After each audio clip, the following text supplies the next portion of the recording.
Snow fell with the hush of a held breath, settling upon the roofs and iron railings of the parish, like a benediction meant for everyone except the man who stood alone beneath the yew trees.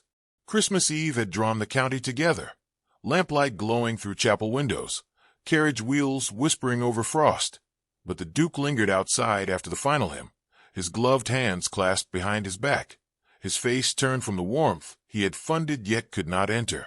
He was a figure of order and generosity, of ledgers balanced and tenants fed, yet tonight his composure bore a hairline fracture, as if the cold had found a way inside his chest. He had been widowed 3 winters past. Time, society said, should have softened the loss. Duty should have replaced longing. Instead, the absence of an heir had hardened whispers into judgments. He felt them even now, drifting like smoke from the chapel door. Pity cloaked in politeness, a noble house quietly deemed unfinished. When the bells ceased, he stepped away, boots crunching on snow, the echoes sharp in the stillness.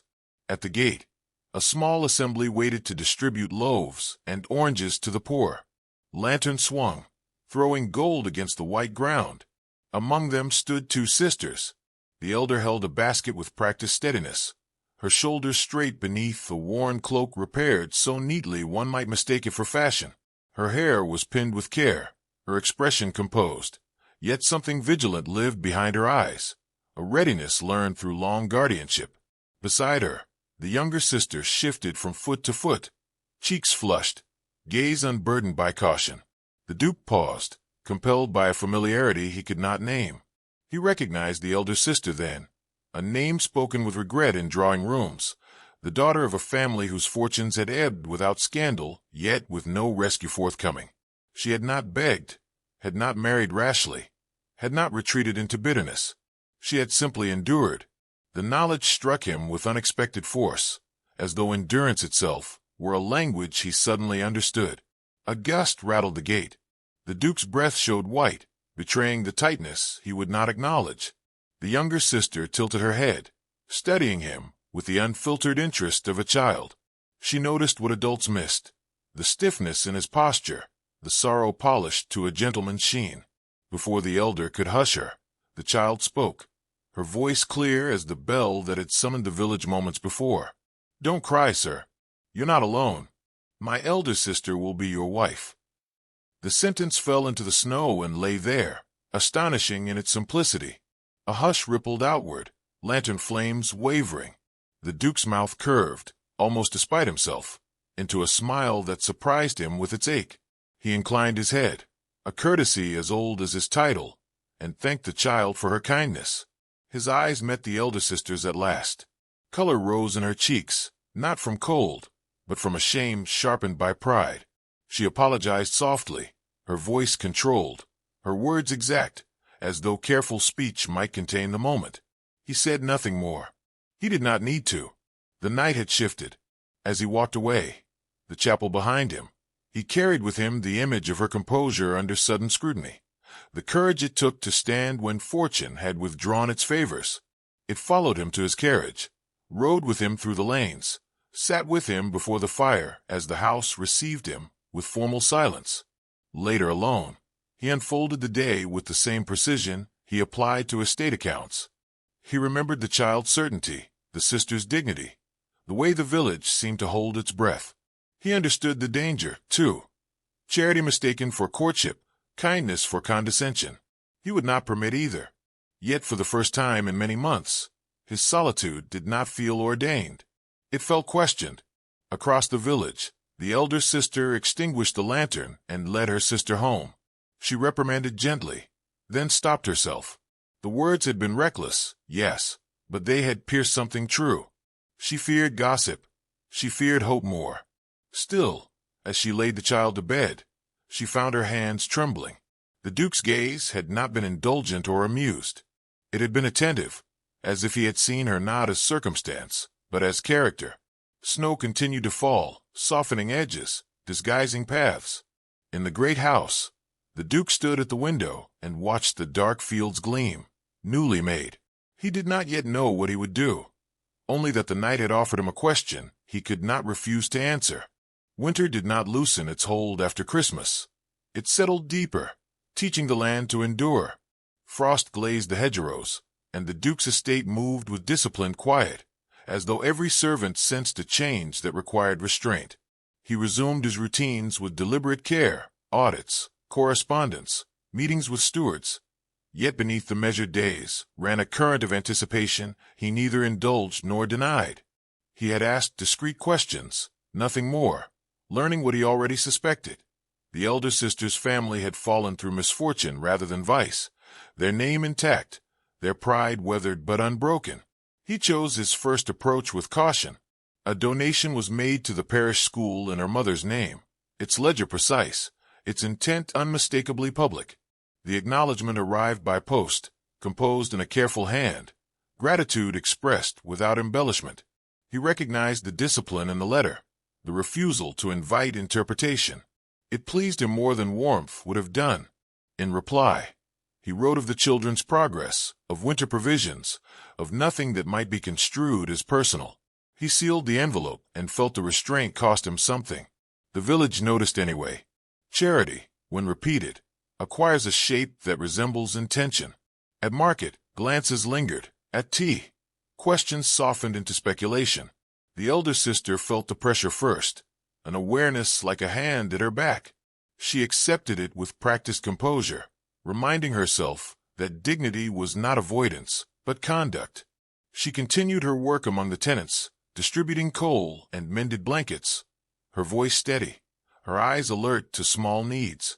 When she encountered the Duke on one such visit, chaperoned in public, their exchange was brief and exacting, yet the air between them tightened, charged by what remained unsaid.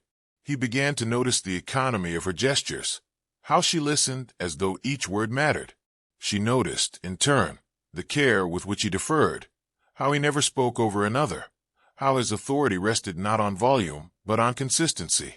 A book arrived at the school, then another, each bearing a plate naming a benefactor who had requested anonymity. She understood the courtesy for what it was, a gift without claim. It unsettled her precisely because it asked nothing. Letters followed, fewer than she feared, more than she expected. They discussed the estate's tenants, the winter's bite, the quiet satisfactions of duty. Once, emboldened by a shared concern, he admitted that he found the season difficult. She responded with sympathy measured enough to preserve distance, yet sincere enough to register as courage. The exchange left them both altered, the ground beneath their formalities subtly regrayed. A rumor reached her ears one afternoon, sharpened by envy. It suggested that the Duke's attentions were an exercise in benevolence, a performance staged to quiet the county's whispers about heirs. The accusation burned because it echoed her own fear. That evening, she resolved to draw back, to protect herself from hope by returning to invisibility. The next letter she sent was shorter, its tone cooler, its margins wide with restraint. He felt the withdrawal at once. It pricked his pride, then steadied it. If he had erred, he would correct himself in daylight.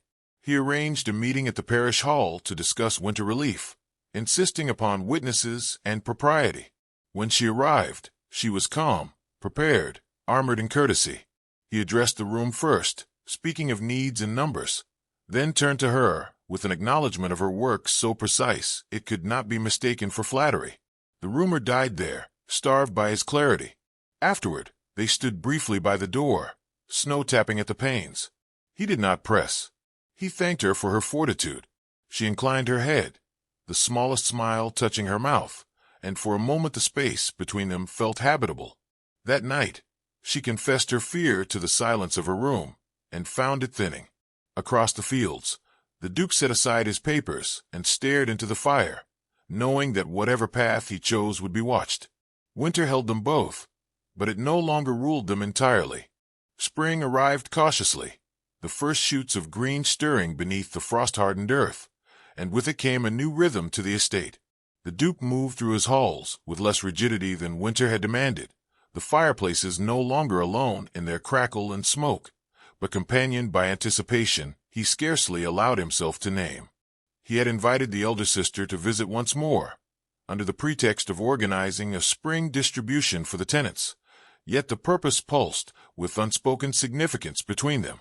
The carriage rumbled along the thawing lanes, its wheels muddy from the first rains, and she felt a nervous thrill, though she would not have called it by any name aloud. When she arrived, the hall was quiet, the sun falling in soft beams through tall windows, gilding the polished oak and the pale tapestries with warmth that winter had withheld. He greeted her with courteous distance, but the slight lift of his brow betrayed the tension coiled beneath. For a moment, they allowed themselves nothing but the practicalities of the day. The distribution lists, the repairs to cottages, the modest accounts of grain and firewood. Yet even amid such business, the air between them shifted, weighted by the acknowledgment of shared hours, repeated kindness, and the faint but undeniable pulse of mutual regard. As the meeting drew to a close, the Duke requested a private word. They moved to a smaller room, a study warmed by the low fire and scented with the soft smoke of burning pine. The light fell on her face in a way that made the Duke catch his breath, revealing the subtle tension of her jaw, the grace in her posture, and the intelligence in her eyes, which refused to soften entirely before him. He spoke first, his voice tempered by the care of a man who understood the value of restraint. "I have endeavored these months to respect your dignity," he began, "to offer what is necessary without overstepping, and yet I find that every letter, every visit, leaves me more unsettled by what remains unspoken between us."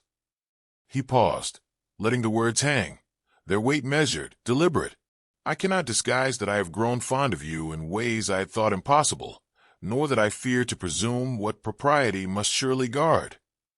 She met his gaze, steadying her own heartbeat against the thrum of emotion that would have been indecorous to betray. "Your attention has been a kindness," she said, voice even yet laced with feeling. "I cannot deny its effect, yet I fear it is mistaken. I am not without concern for my family, for my station, for appearances. I would not allow affection to court scandal." Her hands rested folded upon the desk, pale and composed, but the tremor in her fingers spoke of what she did not say aloud. He moved closer, just enough that the space between them seemed charged with a presence neither had yet named, careful to remain within the boundaries of propriety, yet allowing the heart of his intent to be unmistakable.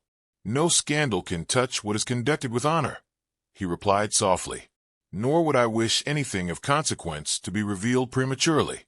I speak now only to make known the truth I cannot hide, that I have longed for your company beyond necessity, and find the world dimmed by absence when you are not present." Her eyes glimmered, the faintest quiver at the corner betraying what her voice could not. She rose, a deliberate act of courage, and approached the hearth, hands clasped.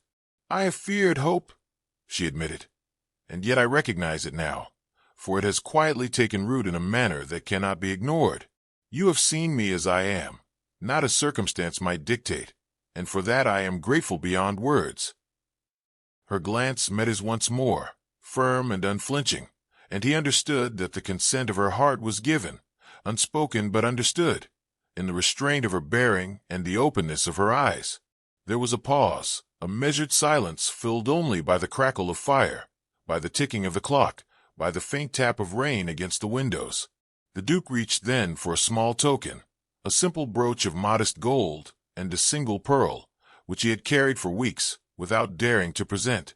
"This is nothing extravagant," he said, "but it is mine to give, and I wish for you to wear it, not as a mark of possession, but as a pledge of intent. That which I offer is my respect, my regard, and my earnest hope that you might one day call me companion in life as I would hope to call you mine." She took the brooch with a gentle hand, turning it in her fingers, eyes lowered for decorum, yet the faint smile that tugged at her lips was the clearest acknowledgment he could have desired. "I shall wear it," she said, "not as ornament, but as a remembrance of counsel, kindness, and the rare courage that asks nothing of me but honesty." She pinned it near her heart, and the gesture, small as it seemed, carried weight enough to move the Duke deeply. They left the study together, descending the grand staircase, where sunlight pooled upon the steps, gilding every corner with the warmth of spring newly arrived. Guests would arrive in a week for the Easter celebrations, but today they walked side by side, their proximity a quiet defiance of the distance society might have demanded. Words were sparse, yet each was precise, each charged with the understanding that time had honed between them, the slow burn of acquaintance deepening into unspoken attachment.